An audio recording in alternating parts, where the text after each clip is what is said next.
Mr. Alain Dumonceaux. Excellent. Thank you so much for having me on the show today, Daniel. How are things with you today?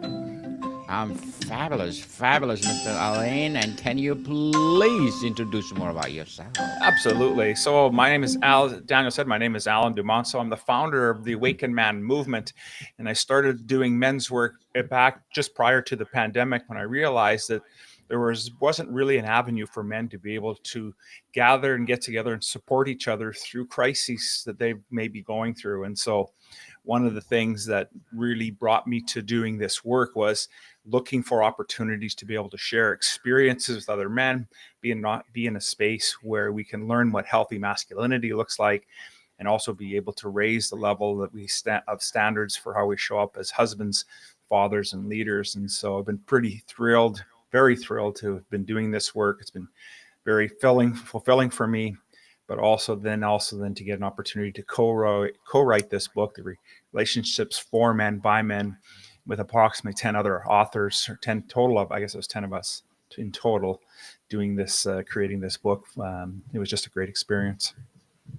Mr. Alain, thank you so much for sharing your knowledge to the world.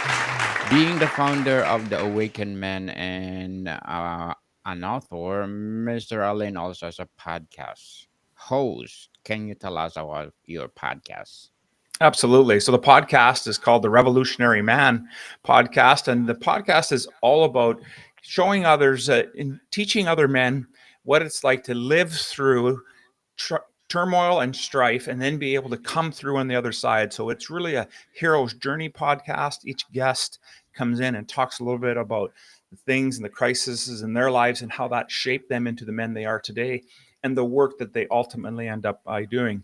And so in this podcast, we touch on everything from relationships to finances, to spirituality, to everything to do with whether that's sex or anything else that really touches us. Health and wellness is really what the podcast is. And then I tell a little bit about my story as well. And this year we've started a series that's based on the foundation of living with integrity. And so I have a few solo episodes that touch specifically on that, and we mix that in also with some interview styles as well. And so it's a great listen, anywhere between 15 to 45-minute episodes. So a great opportunity while you're commuting from one place to another to get a little bit of wisdom, learn a little bit of something, and then get your day set off on a right path. Indeed, let's empower men all over the world. Relationships for men. How does the book guide men in identifying or articulating their feelings?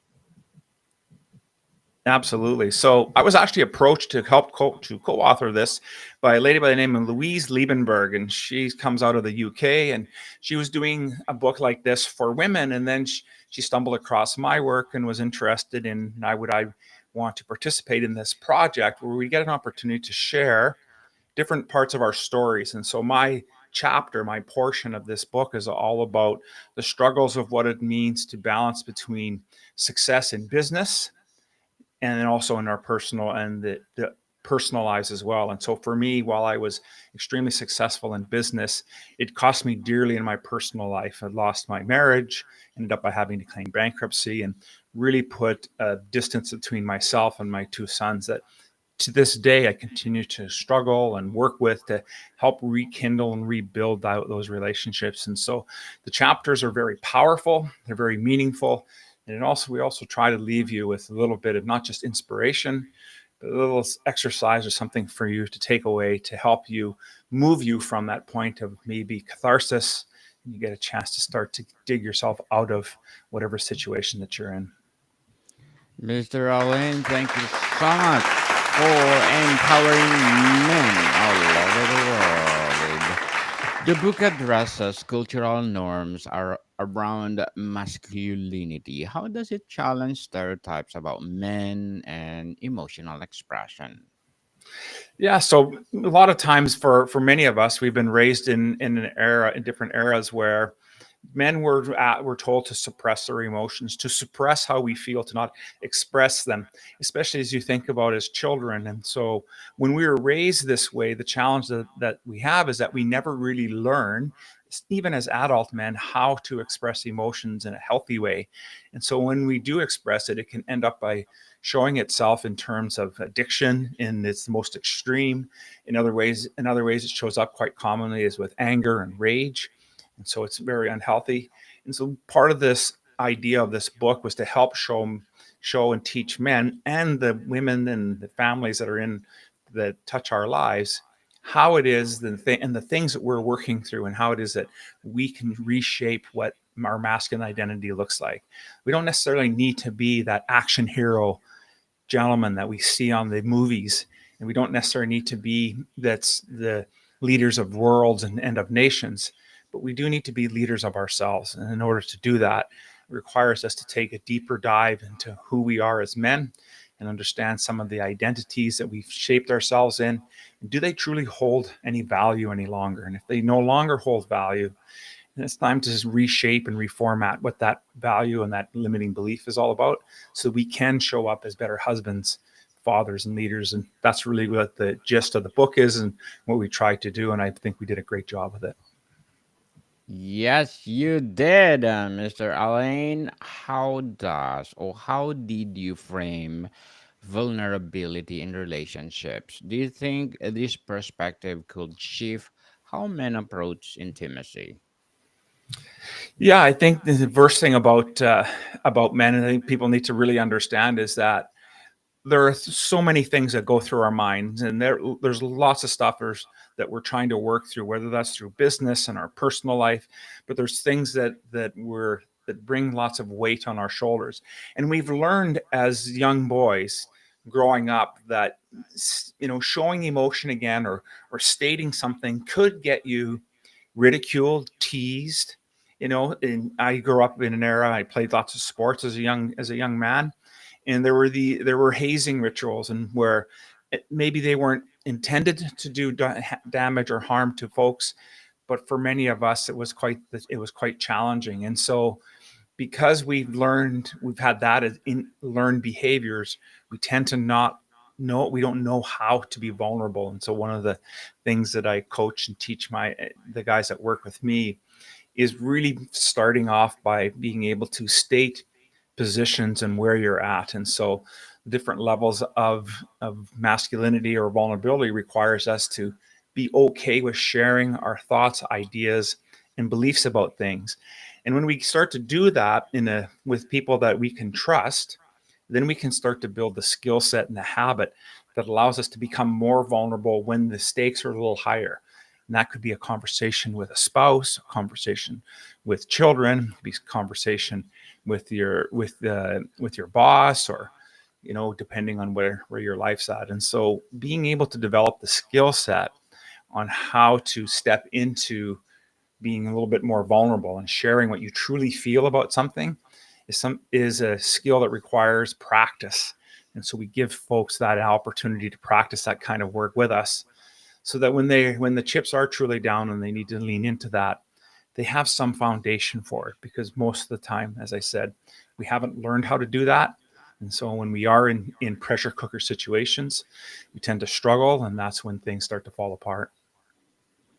Again, Mr. Alain, very well said, beautifully articulated.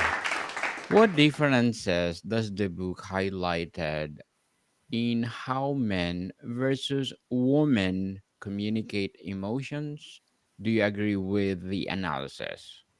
Yeah, I completely agree. Women really look for conversation, and they look for to want to talk about things when they're wanting to express their emotions. For men, we tend to shut down. We tend to look for more physical applications to expressing our emotions. And so when you have this dichotomy between where conversation is the catalyst for on with the women in our lives, and we're looking for more physical intimacy, we need to be able to step into each other's languages, and so that we can draw each other into being having a shared experience, and that can be very challenging for lots of us. It's still challenging for me to this day, even though I do men's work. It's part of the reason why doing that. It gives me an opportunity to get better as an individual and human being. So I do think that there is definitely a difference in how men and women express emotion and share emotion. And I think it's important that we recognize that because we do have some differences, is how can we lean into the things that open them up and open ourselves up to allow us to become more safe and feel like we can share and be more expressive. What tools does the book offer from improving empathetic listening, and how might they resolve misunderstandings? Yeah, that's a great question. I think the greatest tool that we can teach is being able to first be able to hear what is being said, and then to replay that in your own words. Because take for example, if somebody is using a certain language, you say, that was really sick. Today, that the idiom of, oh, that was really sick. But if I was to say that to my father, who's no longer with us, he would honestly think I was sick. He wouldn't understand the nuance of what that word is meaning. And so when we're looking to engage in a conversation, when you're hearing something being expressed to you and you play that back, I really liked what you had to say. For example, I really liked what you had to say there, Daniel. And what I heard you say was that you're looking for an opportunity to understand how it is that we can express ourselves more clearly. Is that what you were saying? And then watching body language, understanding, I can gauge on whether or not I've heard what it is that Daniel's intention was. And I think when we do that, practice that skill more, instead of trying to think of an answer, whether that's a rebuttal or to build on that, is to gain clarity first. And as we gain clarity through the conversation can get much more, authentic, absolutely, and much deeper, regardless of the topic. Mr. Allen, what a practical advice does the book give for navigating disagreements without escalating tension? Yeah, I think it's going to be very difficult to avoid escalating too much tension. The key is being aware of our own escalation, of our own um, what's happening for ourselves within our own body. As tension's rising, all of us have different triggers. For me, it will start to become a shorter breath. I'll start to breathe extremely shallow. The chest becomes very tight. Those are key indications that tension is coming. And so prior to getting involved in a conversation that may become a bit more contentious, what is the actual outcome that I'm looking to derive out of that? And the outcome will normally come to some form of consensus or an opportunity to be able to express a position and to leave the other person in a good place as well as yourself. And so as you start to feel into the experience of what's happening, then you can start to change your reaction to what's happening. And so we teach guys to really be aware of what's going on with them in their bodies, what's happening. Like I said, for me, it's in my chest. Some guys get flushed. Others start to sweat. These are all key indicators that tension is starting to rise. And then it can bring you back to help get you back to center and what it is that I'm truly trying to accomplish in this moment. And then to focus on what that is happening versus trying to push through something, being a bit unconscious about it, and then having the tension get to a place where it's really difficult to pull it back. Thank you for your advice, Mr. Alain. As a podcast host and founder of The Awakened Man, as well as an author, what are your short-term and long-term goals? Yeah, short-term goals for me is to transition the work that we're doing. We're going back now to in-person meetings. Uh, I'm planning on being able to do a fall retreat this year with some men and be able to really get into the experiential aspect of it. So I live in Canada and some beautiful parts of the prairies here. So really looking forward to putting together a retreat. So that's really important for me. In a little bit longer term, is to be able to take this show on the road and get in front of some larger stages and start to talk to other groups about the challenges that men are facing and living with integrity in all aspects of our life, whether it's be emotional, physical, spiritual, business, and in our personal life. And so lots of things on the go, and really excited about the direction and the things that are coming up for us. Good luck to your goals, Mr. Alain, and looking for more success.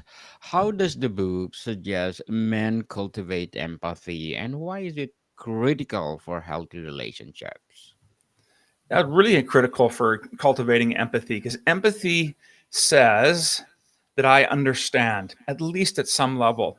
And so that's very different than having sympathy. Sympathy is more about my experience with it.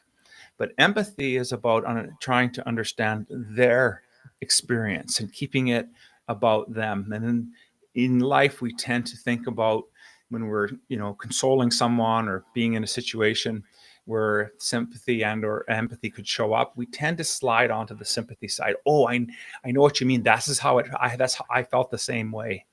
That's sympathy. Empathy is hearing that, is having that same conversation, but instead of saying about how it felt about me, is tell me more about what's going on for you, because I can really feel that this and see that this is affecting you, and that is about stepping into a place for them versus than it is for yourself. And those take time. That takes a bit of skill and practice, obviously, but it gives us also an opportunity to stay open and receiving. And I think you'll find, and Dale Carnegie always said that, right? That nobody cares how much you know until they know how much you care. I think it's really important that if we want to truly win friends and influence people, is that we need to stay out of ourselves in our conversations and really lean into what our partner, our conversational partner, is all about. What role do friendship and mentorship play in the book's vision of emotional growth for men? Yeah, both friendship and mentorship, I see them as two sides of the same coin. There's times where just being together is what helps build camaraderie and trust. And when that trust and that camaraderie is built, then the other side of that coin is we start to become mentors. And I'm a big believer in that we need three mentors in our lives. We need somebody to mentor us, to help us get to where we want to go, whether that's in business or in life. Then we need to also have a mentorship with somebody else where we're going together, and so we're mentoring each other. And then we also need mentees. That's that individual. That could be children. That could be a new person coming into your group, into your sphere. And all of these phases come and ebb and flow in our lives. And so it starts with some friendship and being able to build a foundation of trust. And once that trust is built, then it can move into, and at times we move into mentorship as the situation calls for it. So I think both are very key, and they show up in different ways and at different times. What insight or concept from the book challenge your perceptions about men and relationships, Mr. Alain? Challenge my perception. I think there's still a large part of the population that thinks that in order for us to be truly to be men, we have to be even really suppress our masculinity. And I think that that's just a huge challenge that we have to overcome. And the reason why I say that is because it's not about suppressing our masculinity. It's about expressing it, and expressing our masculinity in a healthy way.